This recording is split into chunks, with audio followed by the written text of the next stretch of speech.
दर्द दिलवा में उठेला सोलहो घड़ी, दर्द दिलवा में उठेला सोलहो घड़ी, याद तो हर सतावे तो हम का करी, दर्द दिलवा में।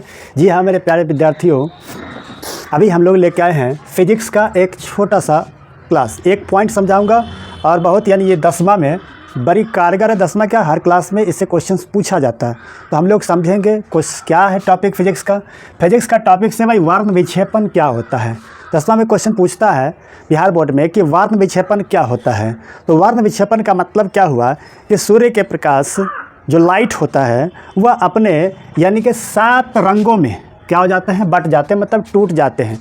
मतलब कि श्वेत प्रकाश 7 रंगों में टूटने की क्रिया को ही हम क्या कहते हैं, यानी वर्ण विक्षेपण। इंग्लिश में इसे डिस्पर्सन कहा जाता है। ठीक, तो 7 रंगों में विभक्त होगा। अब इसको देखेंगे किस पर कि 7 रंगों में विभक्त हुआ है। तो इसके लिए हमारे पास एक डिवाइस होता है, यानी कि उस डिवाइस का नाम है प्रिज्म। तो क्वेश्चन पूछता है प्रिज्म क्या। प्रिज्म एक प्रकार का डिवाइस है जिस पर हम सूर्य श्वेत प्रकाश के 7 रंगों में विभक्त होने की क्रिया को देख सकते हैं। अब इनमें ये जो श्वेत प्रकाश में मतलब के जो रंग में जो बटते हैं लाइट, उन लाइट में सबसे निचली यानी क्रम वाइज पूछेगा। तो क्रम वाइज पूछने के लिए आप याद रखिएगा बै आनी हापी नाला, बै आनी हापी नाला।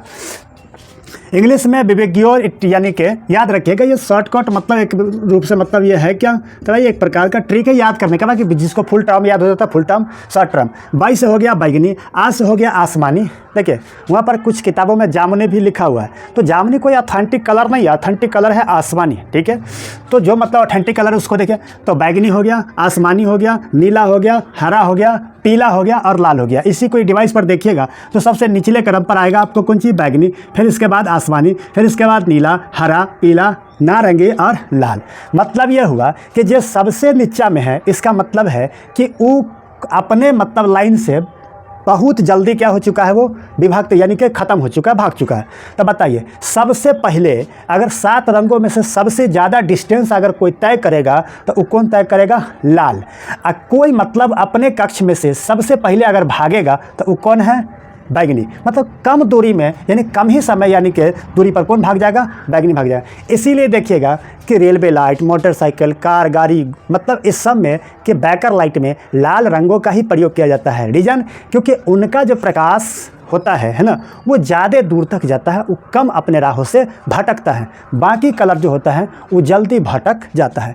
अब इसको एंगस्ट्रॉम में देखिएगा तो इनका जो एंगस्ट्रॉम होता है जो बैगनी है यानी वायलेट, इसको मतलब इसका एंगस्ट्रॉम कितना है, तो मतलब कि 3900। जबकि इनका देखिएगा तो इनका एंगस्ट्रॉम कितना है, तो 7800। यानी लाल का एंगस्ट्रॉम कितना है, 7800। यानी ये जहाँ पर ख़त्म होता है भाई साहब मुँह से क्या होता है, शुरू होता है, तो ये ज़्यादा दूर तक जाएगा और ये कम ही दूर पर रह जाएगा।